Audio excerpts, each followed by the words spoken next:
Paschimbanga BJP কপ্লাই ওংমানি হাকতর গনাঙ্গৈ ন কক্তমা কাহাম হিনি সাকা মন্ত্রীকরা doctor Manik Saha মন্ত্রী বখাংনি ফাঁসি পশ্চিমবঙ্গনি বড় পৈত চাখা তিনি আগতল বিজেপি নি কপ্লাইনি হিমবতক মানজাগৈ কগ্র সাকা পশ্চিমবঙ্গ বোর্ড আইমুঙ্গ মানজাংমানি মন্ত্রী অকরা হাস্তেনি চংফিমুংনি কগ্নব খুরসাওই মন্ত্রী অকরা সাকা ধর্মনগরব গোबां বোর্ড বাই কপ্লাই ওংখাই বিজেপি নি বাতাইনাই কপ্লাইনি হিমবতক হাস্তে কাশকো সাংসদ রাজ্য ভট্টাচার্য মেয়র এবা এমএলএ দীপক মজুমদার মন্ত্রী সভানি কিসাসে আদং নং খবে হাস্তে বিজেপি নি অজামারক তংবাই মানি হিমবতক হাস্তে হাবানক নি সিমি চেঙ্গে আগুলি নি জুদা জুদা লামাতেই বেড়াইখা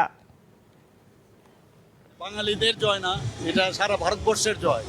এবং আমরা সবাই জানি যে অঙ্গ কঙ্গ এবং বঙ্গ তিনটা নিয়ে আগে একসময় একসাথে ছিল প্রভিন্স, সেই জায়গায় ভারতীয় জনতা পার্টির সরকার সেখানে হচ্ছে। আমাদের ত্রিপুরাতেও আপনারা জানেন ধর্মনগরে প্রায় 18,000-এর উপরে আমাদের জহর চক্রবর্তী মহোদয় উনিও সেখানে জয়যুক্ত হয়েছে। এবং শুধু তাই না, আমরা তিনটা যে রাজ্য আছে আমাদের আসাম থেকে আরম্ভ করে পন্ডিচেরি সব জায়গায় এনডিএর সরকার সেখানে হয়েছে।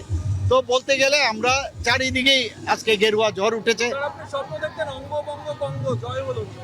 না, সেটা তো বললাম আমি, আমাদের জন্য অত্যন্ত খুশির বিষয় যে তিনটা জায়গায় আমরা আজকে ভারতীয় জনতা পার্টির সরকার এখানে হচ্ছে। মানুষ এখন নিশ্চিন্তে ঘুমোতে পারবে অ্যাটলিস্ট। এবং what Bengal things today India things tomorrow যে কথাটা, সেই স্বপ্ন এখন বাস্তবায়িত হবে আগামী দিনে।